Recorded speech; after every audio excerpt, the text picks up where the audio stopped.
असतील आमदार रत्नाकर गुट्टेजी यांची माझी सविस्तर चर्चा झाली आहे। ते पुढचे आमचे उमेदवार आहेत आणि त्यामुळं त्यांना ते आमचे उमेदवार आहेत आणि त्यामुळं त्यांना कुठेही अडचणीचं नाही। आम्ही सर्व संतोष मुरकुटे आणि सर्व आम्ही त्यांचा प्रचार करणार आहे। स्वतः संतोष मुरकुटे त्यांचे निवडणूक प्रमुख राहणार आहेत आणि येणारी जी काही गंगाखेड विधानसभेची निवडणूक आहे, मला वाईट व्यक्तीला वाईट प्रवृत्तीला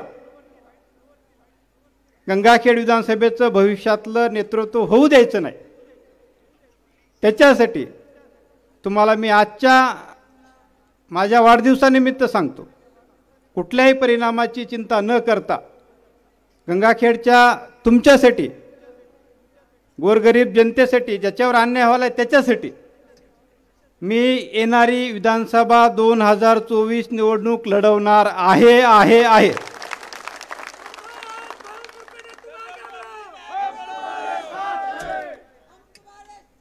याच्यासाठी ही प्रवृत्ती नष्ट करण्यासाठी जेवढी मला तळमळ वाटते, 2019ला पण ते माझ्या विरोधात निवडणूक लढले। आपल्या सर्वांना कल्पना आहे, 5व्या नंबरला गेले तिथे आणि यावेळेस त्यांना निवडणूक लढायची असेल तर माझं त्यांना शुभेच्छा आहे, त्यांनी लढावी माझ्या विरोधात निवडणूक। मला त्यांना निवडणूक लढवू नको किंवा लढव असं म्हणायचा मला काय अधिकार आहे? त्याच्यामुळे त्यांना निवडणूकपासून रोखणं किंवा काहीतरी त्यांच्यावर अलिगेशन करणं हे रत्नाकर गुट्टे कधी जीवनात कधी केलेलं नाही करणार।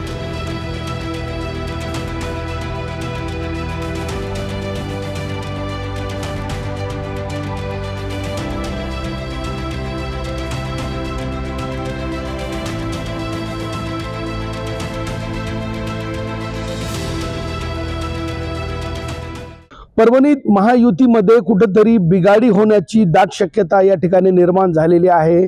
कारण परभणीच्या गंगाखेड विधानसभा मतदारसंघामध्ये भाजपचा सहकारी पक्ष असलेला राष्ट्रीय समाज पक्षाचे आमदार डॉक्टर रत्नाकर गुट्टे हे विद्यमान आमदार आहेत आणि 2024च्या विधानसभा निवडणुकीतही भाजप आघाडीकडून डॉक्टर रत्नाकर गुट्टे हेच उमेदवार असणार असल्याचं काही दिवसापूर्वी भाजप प्रदेश अध्यक्ष चंद्रशेखर बावनकुळे यांनी स्पष्ट केलं होतं।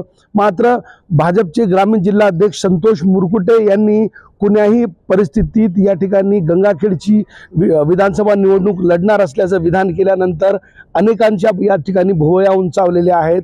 कारण रत्नाकर गुट्टे आणि संतोष मुरकुटे यांच्यात फार जुना वाद आहे। यापूर्वी ही निवडणूक संतोष मुरकुटे यांनी लढली आहे, मात्र आता भाजपचे जिल्हा अध्यक्ष झाल्यानंतर प्रदेश अध्यक्षांच्या विधानानंतरही संतोष मुरकुटेंनी निवडणूक कोणाही परिस्थितीत लढणार असल्याचं या ठिकाणी विधान केलंय आणि त्यामुळे परभणीच्या गंगाखेड येथे महायुतीमध्ये कुठेतरी बिघाडी होणार का अशी शक्यता या निमित्ताने उपस्थित झाली आहे। रत्नाकर गुट्टे आणि संतोष मुरकुटे यांच्यातला वाद विकोपाला जाण्याची दाट शक्यता येणाऱ्या दिवसात आहे। त्यामुळे भाजपचं नेतृत्व या दोघांमध्ये कसं समोपचार घडून आणतो हेच येणाऱ्या दिवसात पाहणं औत्सुक्याचं असणार आहे। कॅमेरा पर्सन सय्यद खिजरसह नजीर खान, TV9 मराठी, परभणी।